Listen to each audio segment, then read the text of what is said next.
Vamos con la segunda sesión de este pequeño ciclo sobre Antonio Buero Vallejo, su vida, su obra y su tiempo.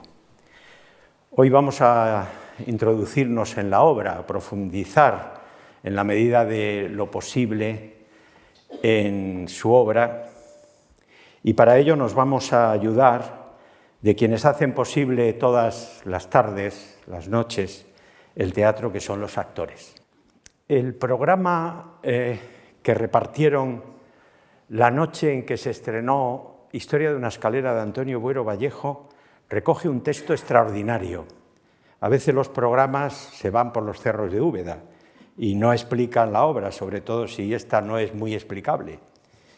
Pero en el caso del programa de Buero, y supongo que ahí estuvo su mano, aunque habla en tercera persona, está comprendido todo lo que es Historia de una escalera y el porqué de esa obra que ya hemos dicho que es cumbre de nuestro teatro de posguerra. El primer pasaje en el que quisiera comentarles dice así: Antonio Buero Vallejo propugna el retorno de la tragedia como la más pura y vigorosa expresión teatral. En realidad, esta Historia de una escalera, a pesar de su calificación de drama, don Antonio no quería asustar, es un relato trágico, una tragedia de nuestro tiempo, en la que viejos temas sainetescos, de localismo pintoresco, saliéndose de ese localismo pintoresco, cobran profundidad y alcance. Lo primero que quiero comentarles es lo de los elementos sainetescos, porque en efecto muchos personajes nos resultan o les debían resultar bastante familiares a los espectadores que acudieron al Español en aquella memorable noche. Por ejemplo, la señora Paca nos puede recordar la tía Antonia de la verbena de la Paloma. Urbano, el obrero sindicalista tan concienciado, nos podría evocar o les podría evocar a esos espectadores el Julián de la verbena de la Paloma, ya saben ustedes, el honrado cajista. Pepe, el chulo mal encarado, cualquiera de los que aparecen en la Gran Vía o en el Santo de la Isidra de don Carlos Arniches. La casa semeja, aunque no lo es, una corrala que podríamos encontrar en Lavapiés, en Mesón de Paredes. Y, sin embargo, el autor, el programa, hace referencia a que conscientemente se ha rehuido ese localismo fácil, ese costumbrismo en el que tantos podrían sentirse muy cómodos, y ha buscado otra cosa. Ha buscado precisamente una tragedia, nada menos que una tragedia. Una tragedia de nuestro tiempo. Recuerda lo que prácticamente la misma fórmula que utilizó Henrik Ibsen cuando estrenó Casa de Muñecas. He escrito una tragedia contemporánea, o sea, una tragedia de nuestro tiempo. Y lo primero es que había que hacerla una tragedia urbana. Ya les dije ayer que don Antonio se había quedado con la copla de Federico García Lorca cuando, después del estreno de Yerma, dijo: hay que volver a la tragedia. Pero ojo, no a la tragedia rural, que es la que había cultivado Lorca, esa España profunda, ¿no?, en que transcurre su famosa trilogía. ¿Y por qué la tragedia? Ante hechos tan severos como habían sucedido, la guerra civil, la cárcel, la pena de muerte, había dos opciones: o la comedia o la tragedia, los dos grandes géneros que nos representan las máscaras del teatro griego, ¿verdad? También. En la comedia triunfaban autores como Adolfo Torrado, Miguel Miura, Enrique Jardier Poncela menos, porque no lo entendían. Pero Buero optó por la solución más difícil, una tragedia. ¿No tenemos bastantes tragedias ya?, podrían pensar los espectadores de entonces. No. Buero pudo hacer una reflexión muy parecida a la que hizo el filósofo Adorno en el mismo año 1949, cuando se conocieron los desastres, la Shoah, el Holocausto, de los judíos. ¿Cómo escribir poesía después de conocer esos hechos? Pues bien, la única solución era escribir tragedia, y en esto además Buero no enlazaba ya no solo con esa tradición de antes de la Guerra Civil con Lorca y Unamuno, sino con la escena mundial, con lo que se estaba haciendo entonces en la década de los años 40, que es una década prodigiosa para la tragedia, para el género trágico. Fíjense, Madre, Coraje y sus hijos, de Bertolt Brecht. Él tendrá ocasión de hacer una versión en los años 60. Antígona, de Jean Anouilh, estrenada cuando París estaba ocupado por los nazis.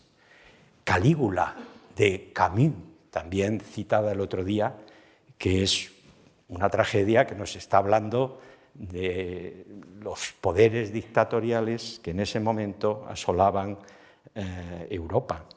A puerta cerrada, de Sartre. Llama a un inspector, de Priestley, una obra que será esencial también para entender el tratamiento que Buero hace de ese factor tan importante en el teatro que es el tiempo. Y El Zoo de Cristal, de Tennessee Williams, y en el mismo año de Historia de una escalera, Muerte de un viajante, y El puente, de Carlos Gorostiza, a la que hice referencia el otro día. Una tragedia de nuestro tiempo, una tragedia, vamos a verla con esperanza, pero oigamos la escena final del primer acto. Ya sabían que entonces se cumplían los 3 actos, las 2 pausas, y al terminar el primer acto el público ya estaba tan entusiasmado que pidió la salida al escenario del actor, acompañado de los 2 actores. Ahora tenemos a quienes van a interpretarnos los personajes de Carmina y Fernando.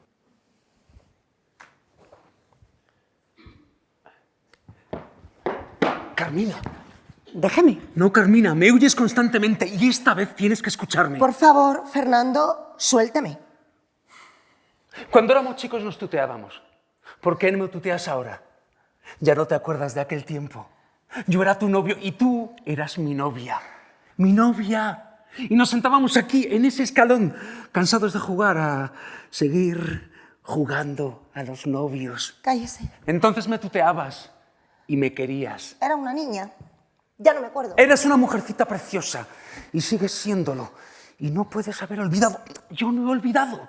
Carmina, aquel tiempo es el único recuerdo maravilloso que conservo en medio de la sordidez en que vivimos.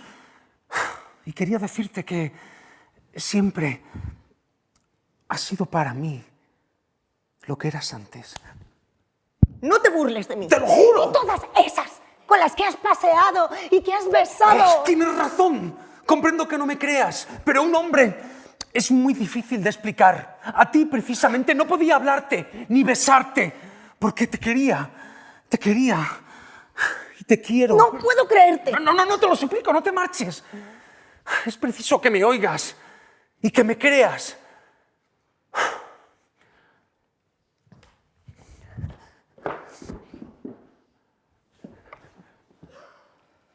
Ven. Como entonces. Sí, ven. Es que nos importa. Carmina, por favor, créeme. No puedo vivir sin ti. Estoy desesperado. Me ahoga la ordinariez que nos rodea. Necesito que me quieras y me consueles. Si no me ayudas, no podré salir adelante. ¿Por qué no se lo pides a Elvira? ¡Ay! Me quieres. Lo sabía. Tenías que quererme. Carmina. Mi Carmina. ¿Elvira? ¡Ay, la detesto! Quiere cazarme con su dinero. ¡No la puedo ver! Yo tampoco.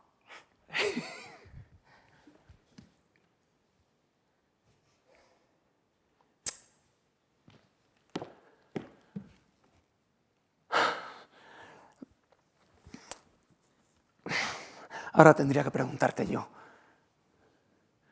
¿Y Urbano? Es un buen chico. Yo estoy loca por él. Tanto. Carmina. Desde mañana voy a trabajar de firme por ti. Quiero salir de esta pobreza, de este sucio ambiente. Salir y sacarte a ti. Dejar para siempre los chismorreos y las broncas entre vecinos. Acabar con la angustia del dinero escaso, de los favores que abochornan como una bofetada, de los padres que abruman con su torpeza y su cariño servil, irracional. Fernando. Sí. Acabar con todo esto. Ayúdame tú. Escucha, voy a estudiar mucho, ¿sabes? Mucho. Primero me haré delineante. Eso es fácil. En un año, bueno, como para entonces ya ganaré bastante, estudiaré para aparejador. 3 años. Dentro de 4 años seré un aparejador solicitado por todos los arquitectos. Ganaré mucho dinero. Por entonces, tú serás ya mi mujercita. Y viviremos en otro barrio, en un pisito limpio y tranquilo. Yo seguiré estudiando. Quién sabe, puede que para entonces me haga ingeniero. Y como una cosa no es incompatible con la otra, publicaré un libro de poesía. Un libro de poesía. Un libro que tendrá mucho éxito. ¡Qué felices seremos! Carmina.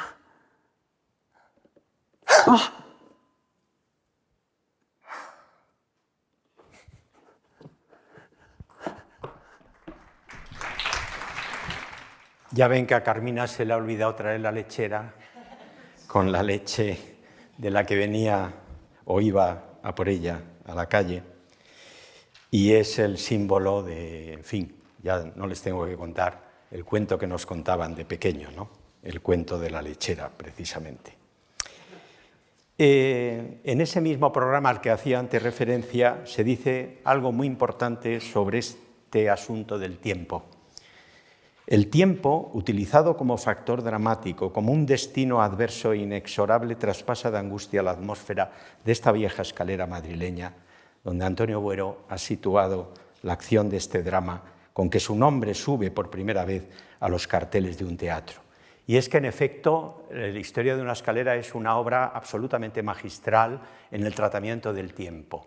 Habrá otras también, y no solo el tiempo, sino que el espacio será fundamental. Yo diría, Antonio Machado decía que la poesía era palabra en el tiempo, en la gramática lírica del hoy, que será mañana, del ayer, que es todavía. Yo creo que se podría aplicar ese mismo concepto de Machado al teatro, al drama de Buero y en concreto a este de Historia de una escalera, que juega portentosamente con el tiempo, para demostrarnos eso, su paso inexorable, las esperanzas que finalmente se cumplirán, no lo sabemos, ¿verdad? En la escena final de Historia de una escalera, cuando estos padres a los que el destino separó, pues vean a sus hijos del mismo nombre cómo se quieren y quieren permanecer en esos ideales. Está detrás, se dice, la historia de Romeo y Julieta, por esa oposición luego de los padres que no quieren que se casen sus hijos, pero hay un relato de Azorín, Las nubes, que es mágico, es prodigioso, y Buero lo conocía muy bien, se titula Las nubes. En él la ficción es que Calisto y Melibea no se han muerto, como nos cuenta la comedia o tragicomedia de Fernando de Rojas, sino que se han casado, han llegado a la vejez, tienen una hija llamada Alisa, como su abuela, y el cuento acaba con que al huerto de Melibea entra un jovencito que recuerda el Calisto que entra en la primera escena persiguiendo un halcón. Este relato de las nubes es un tratamiento, como ven, que le da la vuelta trágica a la obra, Y Buero, no obstante, no deja, a pesar de que esa lechera se vierte, no deja efectivamente que el espectador se vaya del teatro sin una gran esperanza. La historia de una escalera llevaba un lema que no pudieron advertir los espectadores que fueron a la obra. Sí, después cuando la leyeron. Por entonces ya saben ustedes que era muy común ir al teatro, pero después comprar la obra en aquellas colecciones a las que el martes hacíamos referencia. Era una manera de, con la lectura, retener esas imágenes que se nos van. Al día siguiente recordamos bastantes de la función, pero otras muchas se nos olvidan. Y la lectura, por eso, del teatro era fundamental para retener la obra. En el libro hay un lema que va al frente de la obra, que es una cita nada menos que de la Biblia, del libro de Miqueas, Antiguo Testamento, que dice así: porque el hijo deshonra al padre, la hija se levanta contra la madre, la nuera contra su suegra, y los enemigos del hombre son los de su casa. Imaginen ustedes qué tiene que ver esto con un sainete, ¿verdad? Como algunos lo enunciaban. No, esa casa aparentemente sainetesca de vecindad era una metáfora de la misma España, y ya no de la misma España, sino también del mismo mundo, porque Buero siempre quiso universalizar sus obras. Las broncas que hay en la obra, sin duda, están llevando a la escena ese duelo a garrotazos, ¿verdad?, que el gran Goya pintó, el cainismo. Curiosamente, la obra final que Federico García Lorca no pudo estrenar también transcurre en una casa, no es de vecindad, es la casa de Bernarda Alba, y es una casa en la que efectivamente vemos a la madre enfrentada con, en este caso, las hijas, una simetría interesante. En La ardiente oscuridad, que es el éxito posterior a Historia de una escalera, también tenemos la presencia de la Biblia, en este caso del Nuevo Testamento, porque el título le sugiere a Buero el Evangelio de Juan: y la luz en las tinieblas resplandece, mas las tinieblas no la comprendieron. En este caso vemos cómo el simbolismo de la parábola trágica sobre la ceguera desborda lo social para alcanzar lo metafísico. El lenguaje del protagonista, Ignacio, a quien vemos ahí representado por José María Rodero, está transido de espíritu evangélico. Fíjense lo que dice: en esa residencia donde los ciegos parece que son muy felices porque se han conformado con su modo de ser, e Ignacio es el rebelde, es el inconformista, el que no se resigna. Yo os voy a traer guerra y no paz.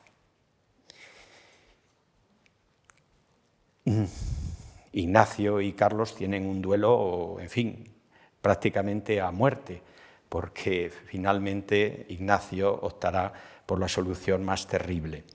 En esta obra, para todavía alcanzar más el corazón de los espectadores y meterles en el interior de la obra, de lo que estaba pasando, utiliza Buero Vallejo por primera vez esos efectos de inmersión de los que hoy hablamos así como si fueran una cosa sencilla, pero que su aplicación entonces tuvo mucho valor y mucha novedad, representó mucha novedad formal.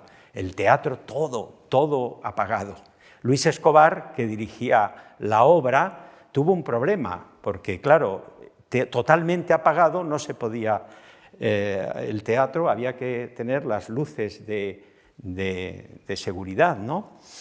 Y sin embargo, Luis Escobar se las saltó, ordenó apagar y dice: bueno, a ver qué me pasa luego con la policía. Se consiguió eso que Buero va a utilizar después. Entre Historia de una escalera y En la ardiente oscuridad hay una pequeña obrita maestra, Las palabras en la arena, curiosamente también inspirada en el Evangelio de San Juan, el episodio de la mujer adúltera, cuando se dice que Jesucristo escribió unas palabras en la arena. Buero, con esta obra, ya les digo, a pesar de su brevedad, en un acto maestra, declaró que quería hacer la tragedia de aquella hipócrita y decadente sociedad romano-judaica, pervertida hasta el tuétano de los huesos ante las luminosas e implacables palabras de la nueva moral cristiana. A un joven estudiante del Instituto San Isidro de Madrid, que por entonces hacía el curso de orientación universitario, esta insistencia en lo bíblico, en lo evangelio, en la figura de Jesús, le desconcertaron un tanto. Sabía que el autor había sido comunista, sabía que el autor no era precisamente creyente y le mandó un cuestionario, mocito, ¿verdad?, con ínfulas, preguntándole si a su tragedia, la tragedia que él había cultivado, se le podía calificar de cristiana. Y esto es lo que a ese joven le contestó don Antonio Buero en dos folios de apretadísima letra y llenoslos por ambas caras. Yo no creo, mire usted, que mi teatro pueda considerarse, desde luego no confesionalmente, como tragedia cristiana. Uno de mis puntos de vista más arraigados es precisamente el de que las diferencias esbozadas por muchos pensadores entre el sentido de la tragedia clásica y el de la tragedia del occidente cristiano son ilusorias. En el fondo, ambas plantean el mismo problema: lucha entre libertad y necesidad, esperanza, aunque desespere, exploración del libre albedrío, responsabilidad moral, tensión entre lo colectivo y lo individual, dialéctica conciliatoria hacia la disolución del hado. No se puede decir más en tan pocas líneas como expresó ahí Buero sobre este sentido religioso, diríamos, en el sentido que Zubiri utilizó en Naturaleza, Historia y Dios, en un artículo que influyó muchísimo en ese momento, ¿verdad? Porque Zubiri habla ahí de que el ser humano está religado de raíz desde el nacimiento y no puede desprenderse de eso, independientemente de su creencia o no. Es, curiosamente, en un contexto español de tanta película, ¿verdad?, como se veía sobre santos, sobre, en fin, hagiográficas, etcétera. Precisamente el que escribe la obra maestra del teatro religioso de entonces es un no creyente y esa obra es Las palabras en la arena.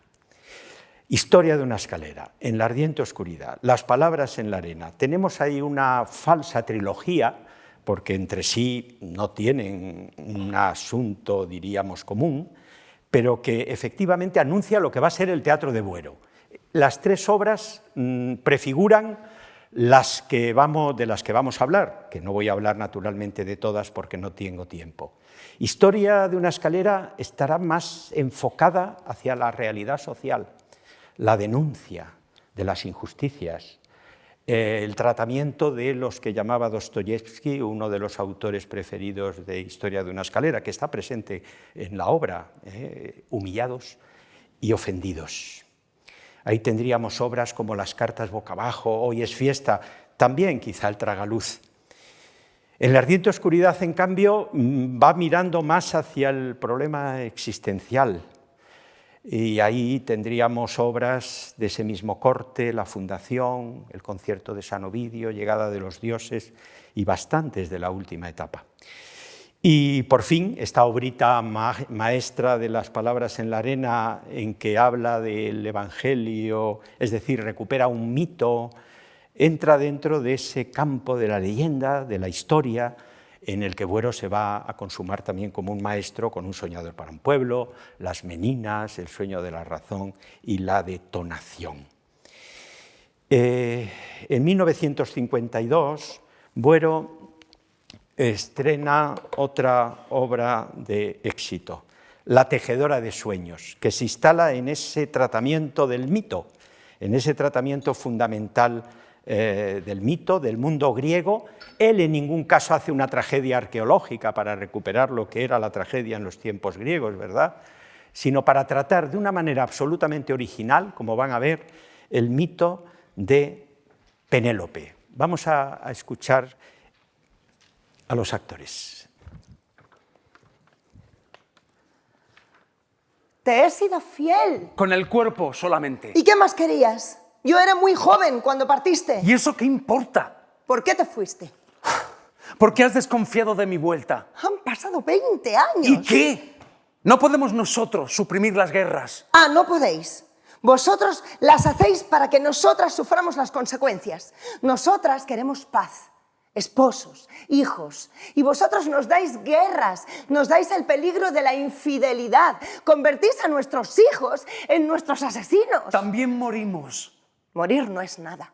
Tendré que recordarte que esta guerra se hizo por causa de una mujer. Mentira.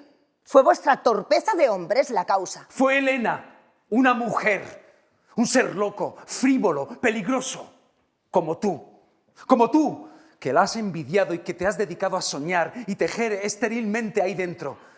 En vez de cuidar de los ganados y las viñas, en lugar de convertirte en la fiel esposa que aguarda el regreso del marido y que aumenta durante su ausencia las riquezas de los dos. En cuanto a Helena, te he mentido. Ya no hay Helena, mujer, ya no existe. Cállate. Ahora debo hablar yo. Ahora debo decirte que tu cobardía lo ha perdido todo. Porque nada, entiéndelo bien, nada había ocurrido entre Anfino y yo antes de tu llegada, salvo mis pobres sueños solitarios. Y si tú me hubieses ofrecido con sencillez y valor tus canas ennoblecidas por la guerra y los azares, tal vez yo habría reaccionado a tiempo. Hubieras sido, a pesar de todo, el hombre de corazón con quien toda mujer sueña. El Ulises con quien yo soñé, ahí, los primeros años. Y no este astuto patán, hipócrita y temeroso que se me presenta como un viejo ruin para acabar de destruirme toda ilusión posible. No me disfracé para eso. También a ti temía encontrarte vieja, como te he encontrado. Temías. Él no temía. Ese inmenso corazón que tú has roto adoraba mi juventud y mi hermosura. Solo habrías tenido una manera de ganarle la partida.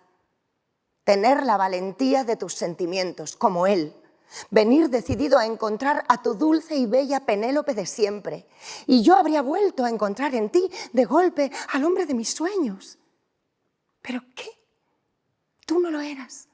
No podías serlo, ni aun admirándome con tu astucia, ni aun barriéndome el palacio de pretendientes.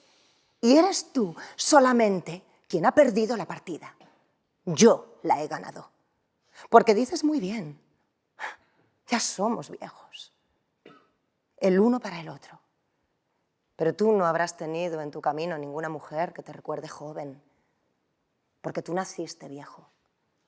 Pero yo seré siempre joven, joven y bella en el recuerdo y en el sueño eterno de Anfino.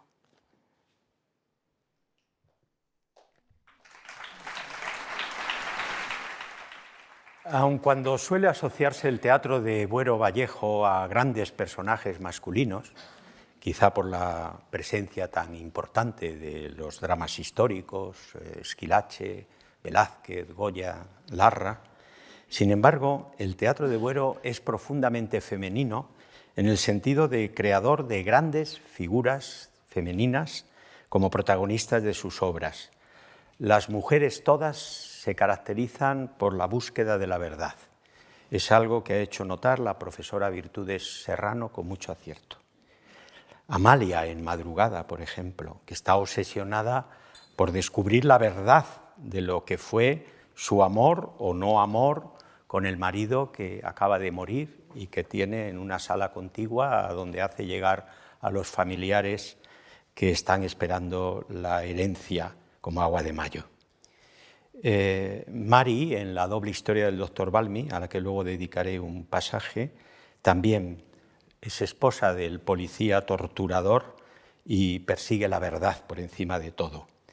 Estremecedor es el grito de la madre en el tragaluz, un personaje que siempre está a rebufo del protagonismo del padre, claro, uno de los grandes tipos creados por Buero, ¿no? Por la locura. Pero la madre dice poco, pero lo dice con ganas y con gran significación. Malditos sean los hombres que arman las guerras, similar al de Madre Coraje en el drama de Brecht, versionado por Buero. Maldita sea la guerra, se dice allí. Y aquí acabamos de ver a una Penélope que se sale del mito de la fidelidad que Homero nos dejó con su Odisea para reivindicar también su lugar en el mundo. Es una suerte de Nora, como la de la Casa de Muñecas, que se niega a asumir ese papel sumiso. Posteriormente, ya en Democracia, Buero seguirá indagando en los personajes femeninos, como tendremos oportunidad de ver en algunas obras. Volvemos por un momento a la escalera de la historia, o si quieren, a la casa de vecindad. Ahora no estamos en la escalera propiamente dicha, sino que estamos en la azotea. En la azotea, un lugar al que la portera, por orden del casero, no deja subir a los vecinos. Pero estos se rebelan, todos a una. Es una obra que nos recuerda La Fuenteovejuna de Lope de Vega, y claro que consiguen subir y pasar allí toda la obra y contarnos sus tristezas, sus penas, sus alegrías al aire libre. Vean el magnífico decorado de Emilio Burgos, que estaba muy, en fin, significaba eso. ¿Cómo confundir esta obra con un sainete? Pues evidentemente de ninguna manera, ¿no? Se trataba de una obra distinta. Buero nunca quiso tampoco imitar el habla madrileña, ¿verdad? El habla de Arniches, como Lorca tampoco quiso imitar el habla andaluza, por más que hoy las obras de Lorca se pongan en habla andaluza. Quiso darle un castellano neutro, porque él buscaba la pureza trágica, la pureza de la tragedia. En el caso de Buero, lo mismo. En esta obra tenemos, por lo tanto, una especie de segunda entrega de esa historia de una escalera, en la misma España cerrada. Y en 1958 llega otra gran aportación de Buero a la historia del teatro contemporáneo, que es el teatro histórico, una tragedia, pero tragedia con el fondo histórico, versión libre de un episodio histórico. Llama a esta obra Un soñador para un pueblo, que nos recuerda este subtítulo, Los episodios nacionales de Galdós. Hay una influencia, yo diría, grande de Galdós, y el tratamiento que Galdós hace en su formidable serie de los episodios nacionales. Las tentativas anteriores de teatro histórico, a mi juicio, todas son fracasadas. Tanto las que vienen de autores tradicionalistas, conservadores, de derechas, Eduardo Marquina, En Flandes ha puesto el sol, José María Pemán, El divino impaciente, Juan Ignacio Luca de Tena, ¿Dónde vas?, Alfonso XII. Pero también del otro lado, los, diríamos, autores de progreso, como Federico García Lorca, Mariana Pineda, Rafael Alberti, Fermín Galán. En todas creo que el teatro en realidad no era histórico, era un teatro más lírico, el verso era esencial, que propiamente dramático. Y Buero consigue darle una vuelta y verdaderamente ser el primero en crear un teatro histórico importante, que no tenía por qué respetar la verdad, no tenía en absoluto, eran como lo que él va a titular la obra que estrena en 1960, centenario del gran Velázquez. Ya les dije también el martes que Velázquez, a mi juicio, es el gran maestro de Buero, Es el pintor pensante, es decir, las pinturas de Velázquez son pinturas que no solamente nos llaman a los ojos, nos llaman al intelecto para intentar interpretarlos. Y Buero aplica otro concepto de Unamuno importante para entender la historia, que es la intrahistoria. Es decir, no nos interesa tanto los grandes hechos de la historia como aquello que casi no sabemos. Miren ustedes lo que decía Ortega en un ensayo que le fue de lectura muy provechosa a Buero Vallejo. ¿Qué sabemos de Velázquez? Poca cosa, decía don José. Y Azorín, otro intrahistoricista genial, escribe en ese mismo año: la vida de Velázquez se desliza plácidamente. Era Velázquez pintor palaciego, pintor de cámara, no conoció las convulsiones dramáticas de otros pintores. ¿Fue feliz? ¿Fue desgraciado en lo último? No lo sabemos. Pues bien, sobre ese no lo sabemos se instala Buero, se instala nuestro dramaturgo, para crear esta que llama él fantasía velazqueña, tomando como punto de partida Las Meninas. Vean ustedes el magnífico cuadro escénico sobre el genial cuadro del Prado que montó Tamayo en ese año de 1960 y que comenta el narrador, ¿verdad? Un cuadro sereno, pero con toda la tristeza de España dentro. Quien vea a estos seres comprenderá lo irremediablemente condenados al dolor que están. Son fantasmas vivos de personas cuya verdad es la muerte. De Las Meninas se podría decir lo que el propio Buero dijo de La vida es sueño, del Velázquez teatral, o sea, Calderón de la Barca. En ella está contenido el mundo entero. Y efectivamente pueden ustedes comparar el cuadro con La vida es sueño. Tenemos casi los mismos personajes. Están en una el rey Basilio, aquí están los reyes en el espejo.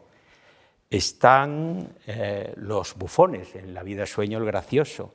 Ahí están los bufones, ese Nicolasillo Pertusato en el que se desdobló Buero en sus artículos juveniles para la Gaceta de Bellas Artes. Están, naturalmente, la infanta Margarita y allí está Basilio. Una sola diferencia, claro. En La vida es sueño no aparece Calderón y en Las Meninas sí, Velázquez. Lo que en la historia de Buero se toma como un rasgo de soberbia que sus enemigos le afean, como haber pintado un desnudo tan provocador como la Venus del espejo.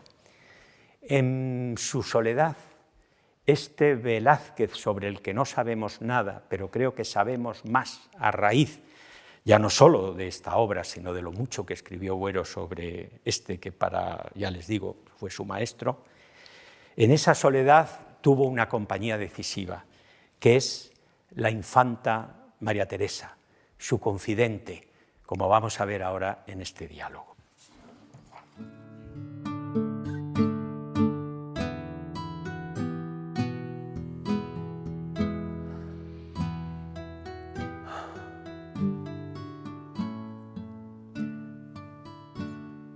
¿Sois vos mi amigo, don Diego? Soy vuestro más leal servidor. Dejaos de cumplidos. Estamos solos.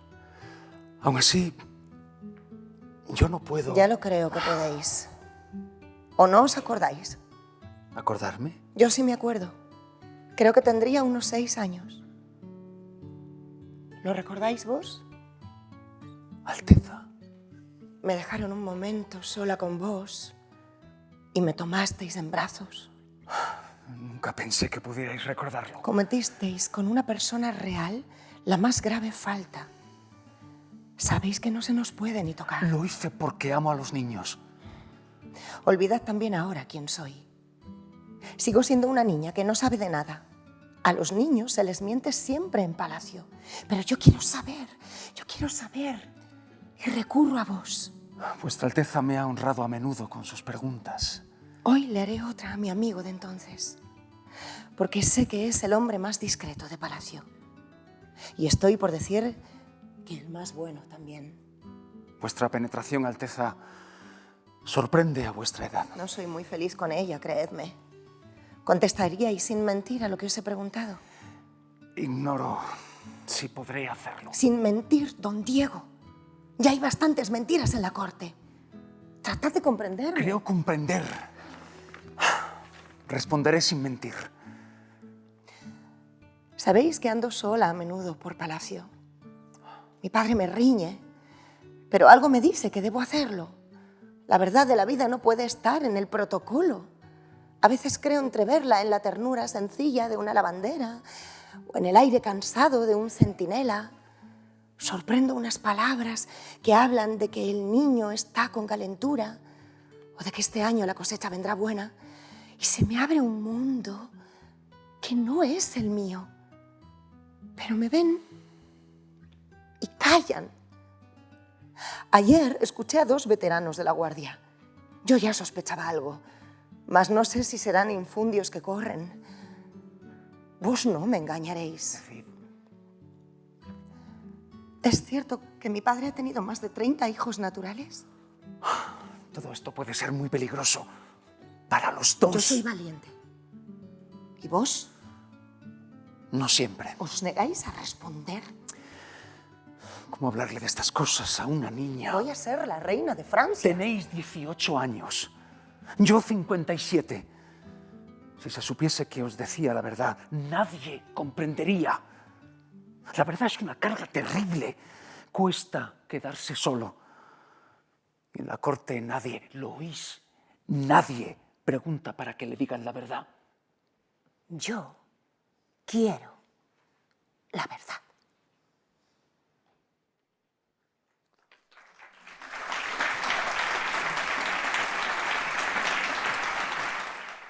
En este anhelo por la verdad, la infanta María Teresa se une a esa galería de mujeres que les comentaba antes a propósito de la Penélope, de la tejedora de sueños. Llegan los años 60. España sigue con la dictadura, pero los tiempos naturalmente cambian. Es la España del desarrollismo.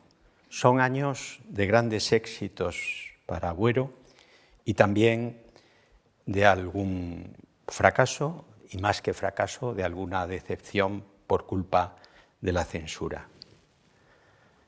Otro de los grandes éxitos es el Concierto de San Ovidio, una obra que está tomada de un episodio que casi al pie de la letra trata a Buero y que nos cuenta la tragedia de otro ciego que, como Ignacio, no se resignaba, no se conformaba a seguir la vida de la retahíla de ciegos que le siguen ahí, como ven, interpretado por José María Rodero, y esa en una última versión que, si no recuerdo mal, hizo Mario Gas.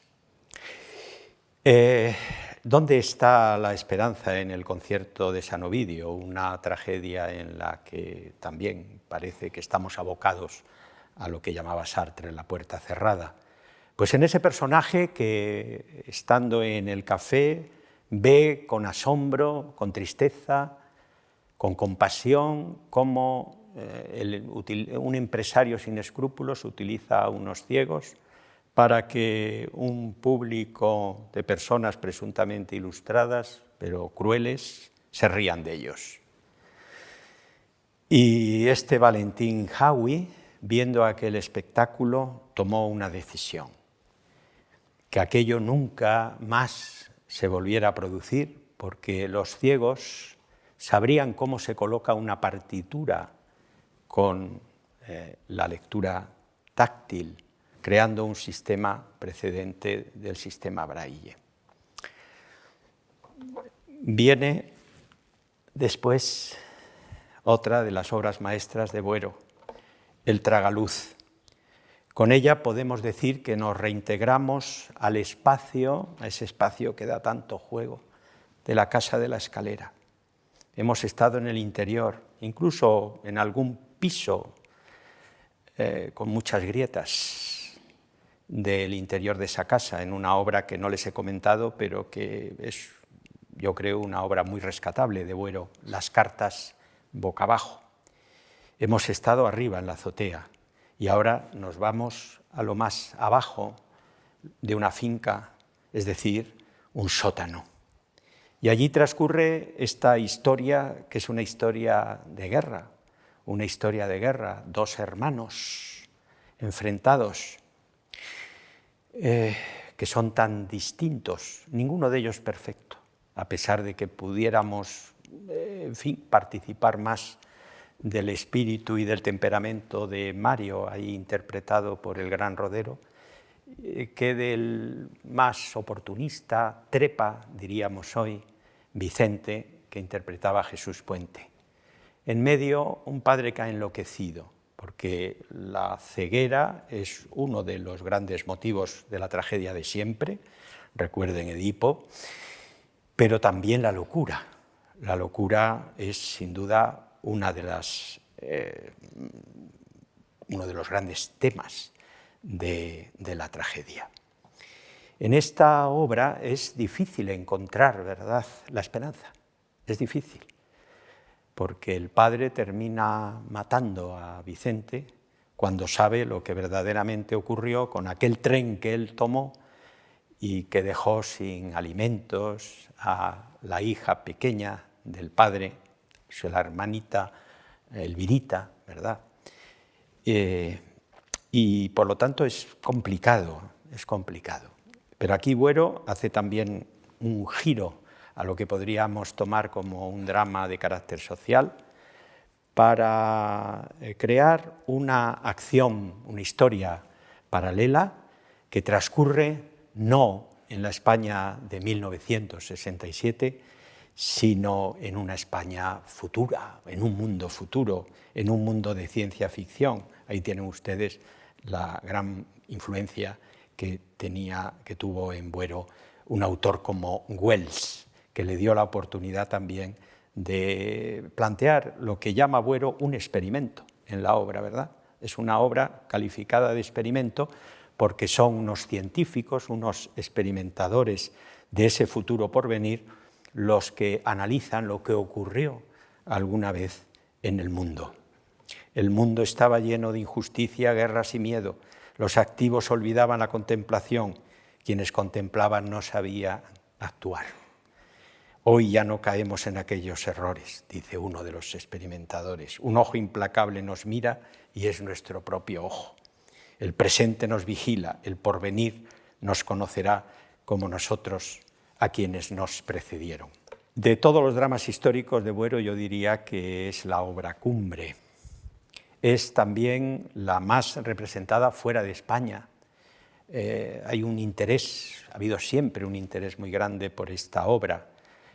¿Acaso porque el protagonista es alguien tan universal como Goya? Y esto, bueno, a Buero yo creo que le gustó, porque él persiguió esa difícil universalidad de nuestra literatura, tan poco considerada fuera,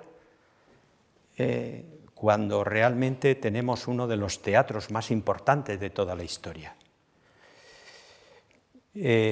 Valga de este interés el hecho de que parece ser que en Kiev, esa ciudad sobre la que hoy caen incluso bombas, pues está interesada por representar en el Teatro Nacional El sueño de la razón.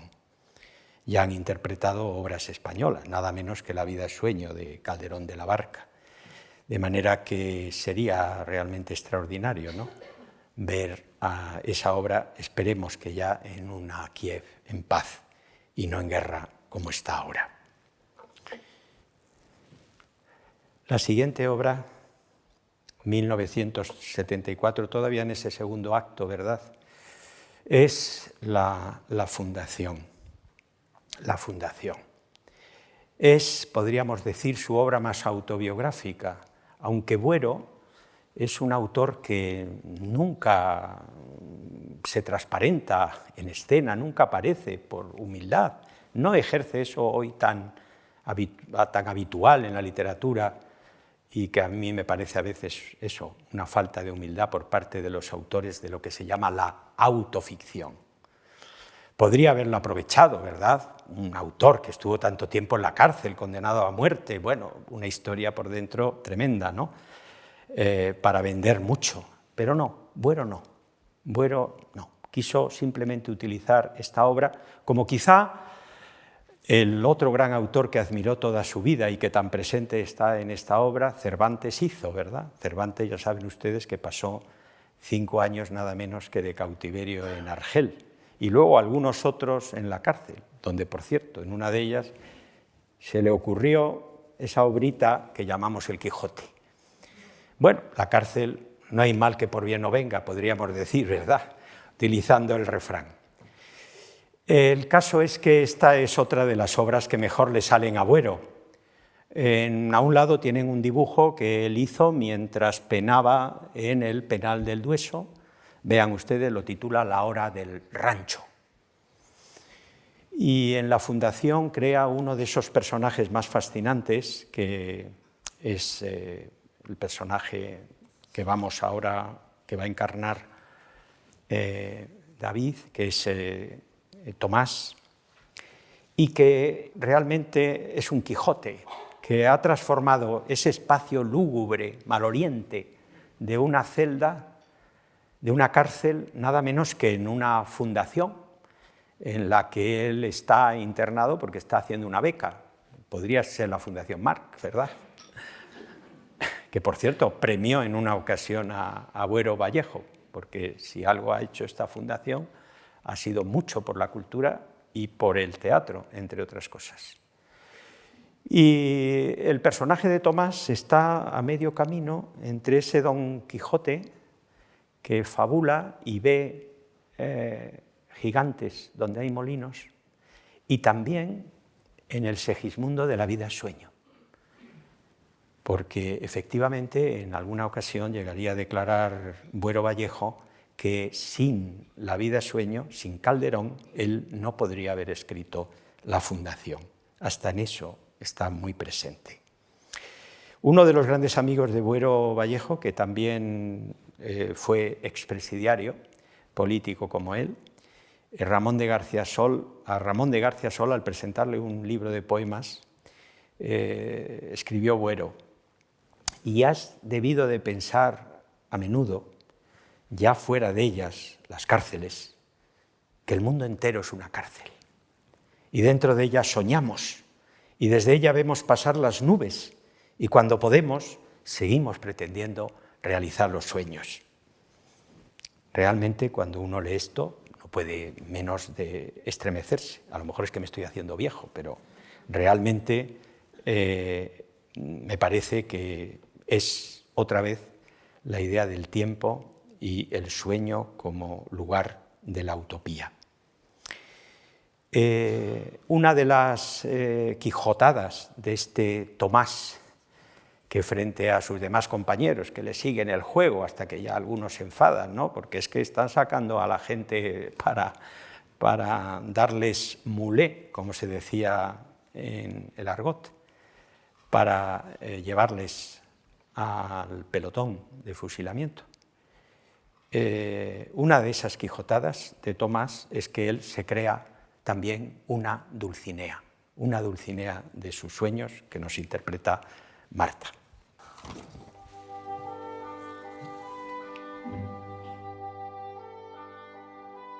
Aborrezco la Fundación.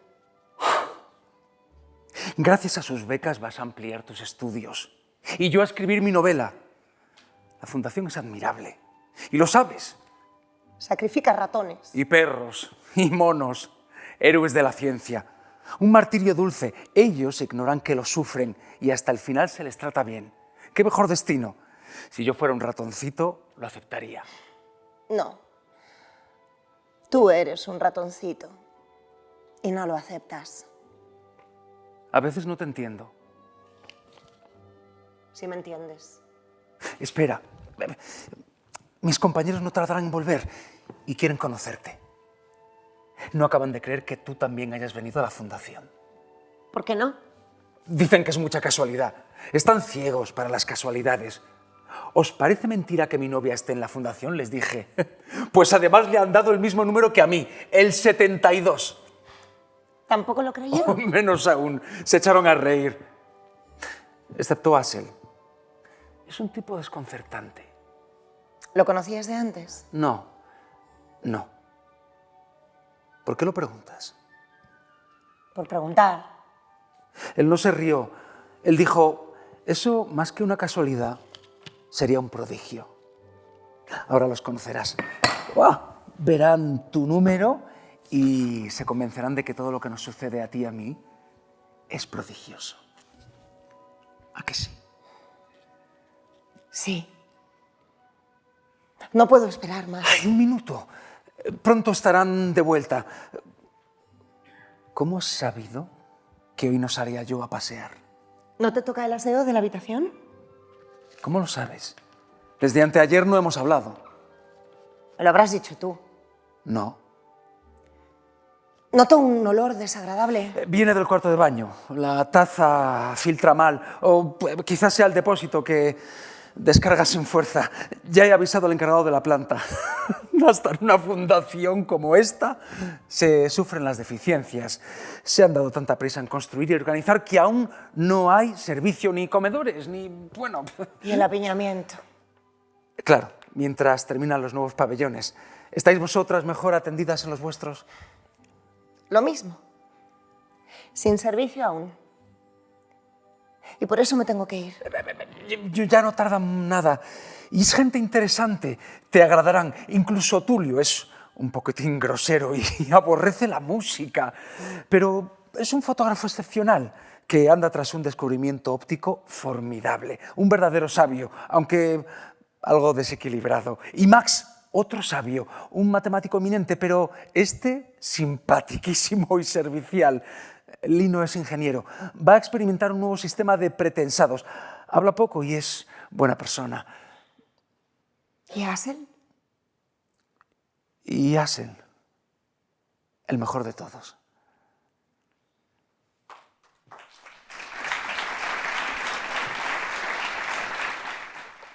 En 1964, Buero Vallejo presentó a la censura La doble historia del doctor Balmy, una historia sobre la tortura.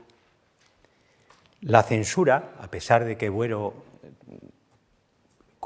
situaba la acción de la obra en un país llamado Surelia, no la permitió. Buero había poco tiempo antes firmado una carta, la llamada de los 102, al ministro Fraga Iribarne en protesta por un caso de maltratos, torturas, que padecieron los mineros asturianos y sus mujeres. Y entre probablemente las causas de que la obra se le fuera prohibida estaba también esa firma que tanto comprometía a Buero. Buero no era de los autores que escribía como Lope, una obra la empezaba por la mañana y la acababa por la tarde. Y naturalmente esto fue un motivo de preocupación económica para el sostenimiento de la familia, viajes, conferencias que tuvo que dar, no era un hombre tampoco que le gustara hacer de profesor en algunas universidades norteamericanas, que por entonces sacaban del hoyo a más de uno. Trata efectivamente de la tortura como límite, decía Buero, de cualquier ideología. Nada puede justificarla, ni siquiera disculparla. Quien la ejerce se sitúa fuera de lo humano y destruye sus propios fines por buenos que los crea, y se destruye a sí mismo, aun si no lo advierte, y carcome a la sociedad a la que pertenece y cree servir. Esta obra tardó pues justamente 12 años en verse.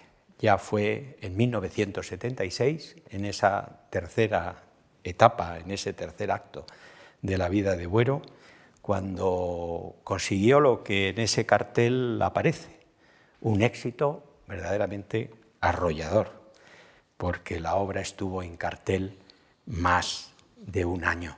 Como les decía antes, la obra trata de un problema de impotencia que sufre un policía joven, apuesto, tras torturar y tras ver cómo un torturado sufre una castración. Curiosamente, mirando la historia de esos años, uno de aquellos mineros asturianos a los que se refería la carta de protesta enviada al ministro de Información y Turismo, sufrió también la castración tras ser torturado. Es decir, que, como ven, en este caso la obra tocaba un tema, diríamos, muy candente en la época. No obstante, Buero, en esa línea suya, como les digo, de universalizar, nunca quedarse en lo local, a él eso le parecía de poco vuelo, dijo que la tortura no era algo exclusivo del Estado español, sino que era algo pues, que desgraciadamente estaba extendido por todo el mundo. Y que aunque él la había situado en Surelia, no lo hizo por escapar de la censura, sino precisamente por eso, para que el público no entendiera que la tortura no era un asunto meramente español. Después de esta obra, escrita antes de la democracia, estrena la siguiente, que es La detonación, de drama histórico en el que toca la figura de Larra. A Buero se le reprochó muchas cosas. Había sido un autor de éxito durante el franquismo. Esto era peligroso. Se le podía tildar de colaboracionista por haber triunfado durante esos años oscuros, que sin embargo dieron de sí literariamente mucho más de lo que parece. Había que ejercer ese imposibilismo que otros decían que era la actitud más honrada ante un régimen que censuraba todavía las obras literarias. Y Buero tomó precisamente a Larra como un ejemplo de un autor que, pese a la existencia de la censura, imaginen esos tiempos revueltos, ¿verdad?, tras Fernando VII y todo lo que ocurre, ¿verdad?, en esa azacaneada historia de España en el siglo XIX, Larra era un ejemplo de cómo un autor sorteaba la censura. Había que ser más hábil que la censura, había que ser más inteligente que los censores para engañarlos. En realidad ya lo había dicho Lope en el siglo XVII, fíjense ustedes, ¿no? En el arte nuevo de hacer comedias aconseja a los escritores que querían triunfar en el teatro, les dice, en la parte satírica no sea del todo claro ni descubierto, pues sabe que por esa razón en Roma y Grecia se vedaron las comedias. Bueno, pues ahí tienen ustedes la explicación clara de lo que debe hacer un dramaturgo que no quiere arruinar su vida escribiendo asuntos de una manera directa. Larra hablaba de dar rodeos, de todos los rodeos que quiera, pero diga lo que quiere decir. Buero utilizaba el calificativo de oblicuo, la mirada oblicua sobre la realidad. En 1979 estrena Buero Jueces en la noche. Es una pieza de alto contenido político, porque en esta y en obras posteriores Buero se convierte en un cronista de la transición, yo diría que muy fidedigno.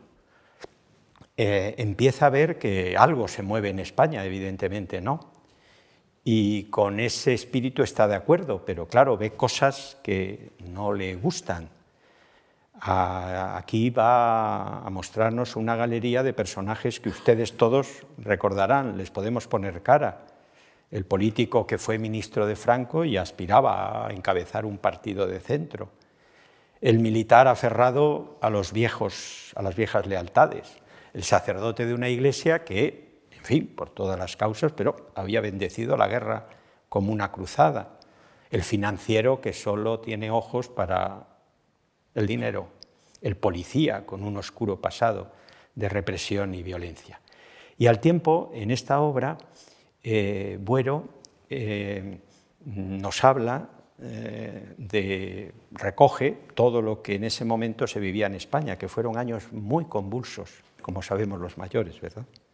Atentados, el terrorismo de uno y otro signo, los atentados contra guardias y militares, el ambiente de crispación que seguía entierros y funerales, el asesinato de militantes de izquierda por extremistas de la derecha, el secuestro de altos dignatarios del Estado, la práctica aún vigente de la tortura y, por supuesto, las sospechas sobre un golpe de Estado inminente. Es decir, que en la obra tenemos un fiel reflejo de lo que fue, como les digo, la España convulsa de ese tiempo.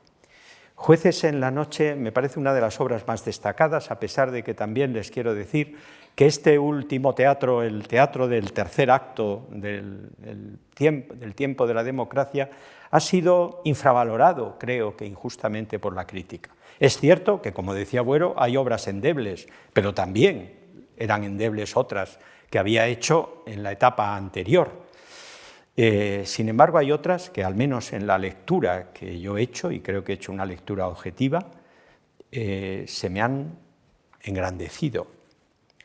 En esta obra, Buero juega con los mismos elementos de siempre, porque él no practicó nunca un realismo puro y duro, nunca se afilió a eso del llamado realismo social. Entendía, como Velázquez, que había siempre dos planos en la realidad, como el propio Cervantes: lo que es real, lo que vemos, y lo ideal, lo que soñamos o a lo que aspiramos. Y aquí crea una acción que transcurre entre el sueño y la vigilia.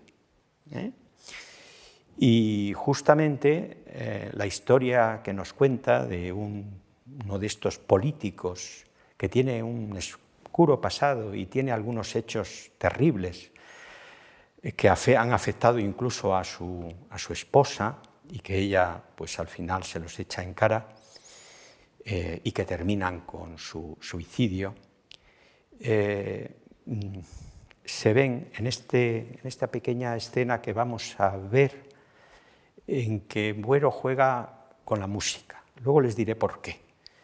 En las otras obras ya ven ustedes que ha jugado con la música y les hemos puesto las propias partituras que Buero quería que se oyesen en esas obras, porque la música para él era fundamental.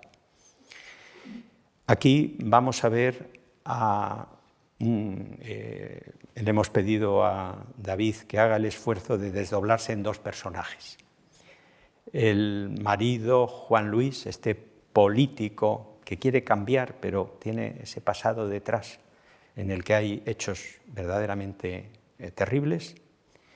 Y luego el violinista, que es un poco encarnación de un pasado de alguien que fue muy importante en la vida de Julia.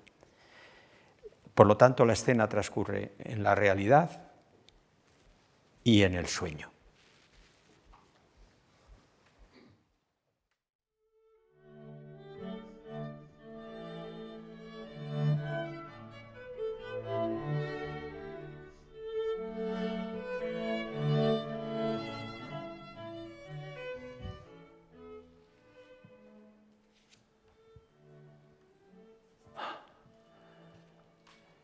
Te esperaba.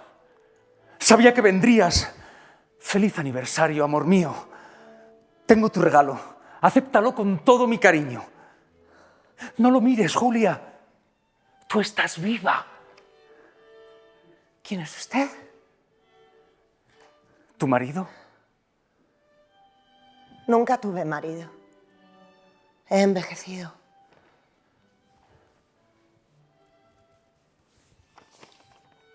Aquí no hay edad. Toca, toca, hijo mío, la música es tuya.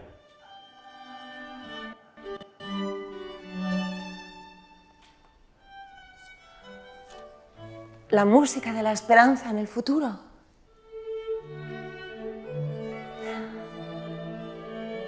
El himno a la vida. Ven, ¿Es mía? tuya. Gracias por este regalo. Julia. Julia.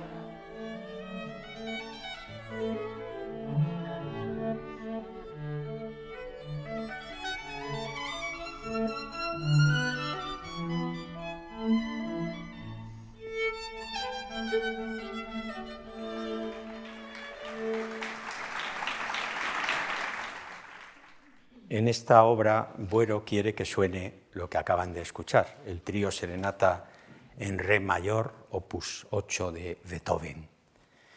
Beethoven se convierte también, y ya en sus años juveniles hizo un retrato que les mostré el otro día de él, en otro de los referentes de Buero.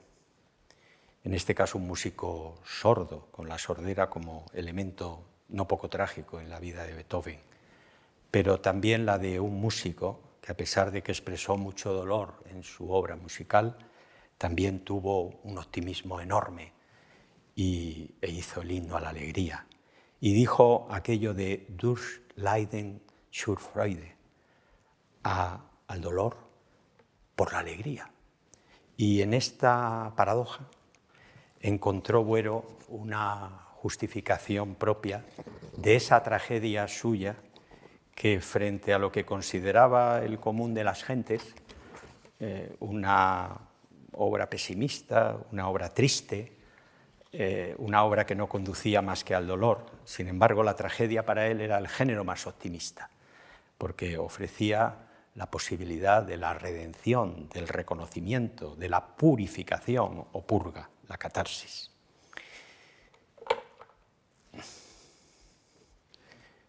A duras penas terminó Antonio Buero su última obra, Misión al pueblo desierto. Una de estas obras que yo creo que merecería la pena se rescatara para la escena actual.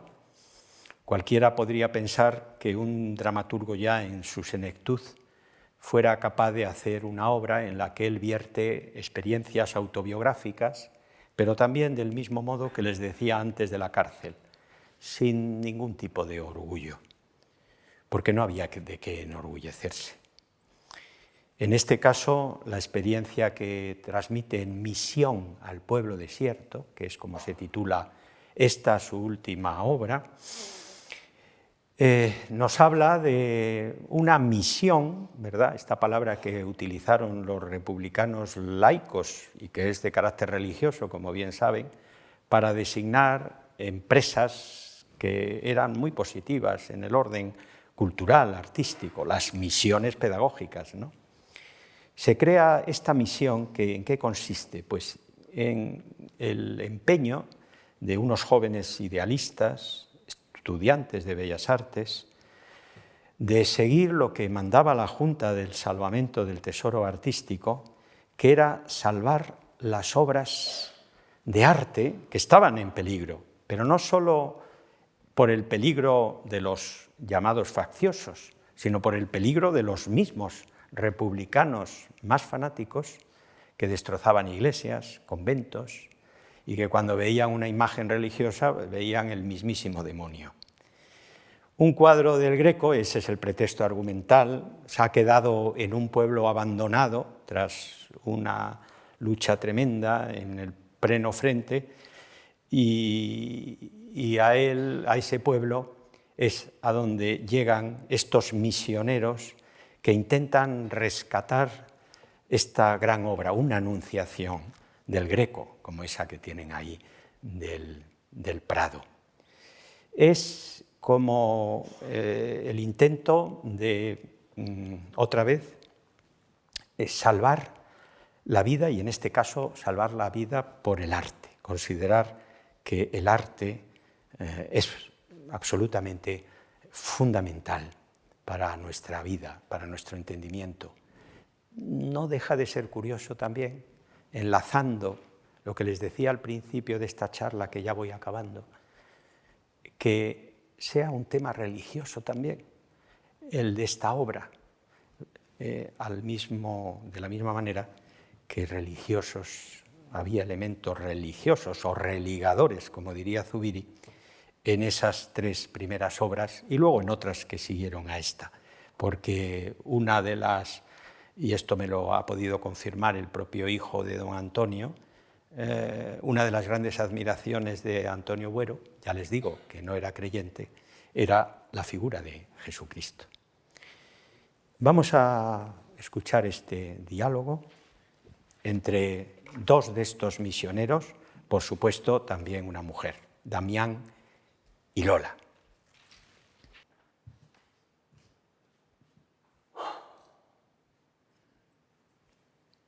con que quieres venir conmigo. Sí. Nada me gustaría más, y bien sabes por qué. Pero el viaje no carece de riesgos y quizá no deberías. Por ser mujer. Lola, un greco auténtico es una maravilla. Pero una persona como tú lo es más. La guerra no solo exige muertes, sino vidas valiosas para el futuro inmediato. ¿Más valiosas que un greco? Siempre. Pues tú arriesgas la tuya por un greco. No es lo mismo. Sabes que me llaman el jabato, y lo soy para que otros no mueran. Pero un greco puede esperar ante una vida como la tuya. Si ese greco es auténtico, hay que sacarlo de allí pronto. Nadie lo va a destruir. Excepto un avance o un bombardeo. Y yo lo puedo salvar a tiempo. No intento eludir tu compañía, todo lo contrario. Aquí creen que tú y yo nos gustamos. O estamos cerca de querernos. Ya lo sé. Por un momento me atreví a pensar que tu petición de acompañarme no se debía solo a tu interés por el cuadro. ¿Por qué no? La guerra es también ocasión de liberaciones, de plenitudes. Seré un tonto si me ha parecido que me mirabas con buenos ojos. El piso de Argüelles, donde vivía con mi padre, lo destrozó hace un año un proyectil de los muchos que caían por el barrio. Y a él lo mató. La Junta del Tesoro Artístico me acogió por mi currículo y por mis publicaciones. Gracias a ella he podido seguir viviendo. Y como todos los solitarios, necesito seguridad y afecto. Pero soy algo mayor que tú. No es eso. Si me permites que lo diga, es que estabas enamorada de tu padre, y con toda razón.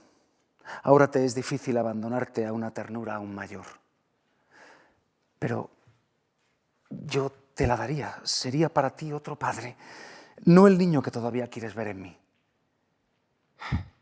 Nadie me podría querer como él. Sí, porque el amor completo nace cuando también se aman los cuerpos. No te creo. Para ti esto no pasaría de ser otra aventura. Yo te aprecio y eres simpático, pero ya no estoy para diversiones en la cama. Salvemos al greco. No pierdo la esperanza. ¿De salvarlo? Tampoco yo. Si te divierte bromear, Siempre es sano. te demostraré en este viaje que soy más maduro de lo que crees. Pues apunta. Víveres al menos para 3 días. Infiernillo, capotes y colchones por si hay que dormir. Al sereno.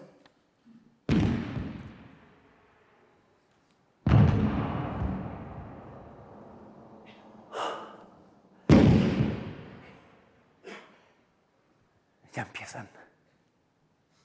Como cada día.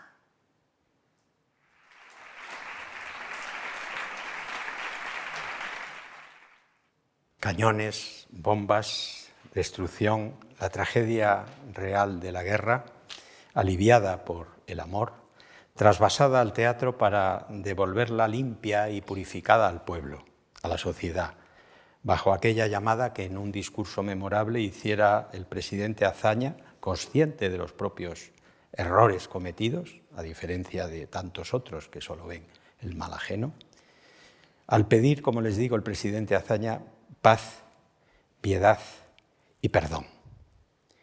En 1958, Buero dedicó Un soñador para un pueblo, de la que acabo de hablarles, a la memoria de Antonio Machado. Nos dice que soñó una España joven. Permítanme que cuando estamos a punto, dentro de unos días se cumplirán los 25 años de la muerte del gran dramaturgo, dedique estas palabras a la memoria de Antonio Buero Vallejo, que soñó también una España joven y que hizo posible ese sueño con un teatro inquieto pero sereno, crítico con el otro, pero también consigo mismo, trágico, pero profundamente esperanzado. Muchas gracias.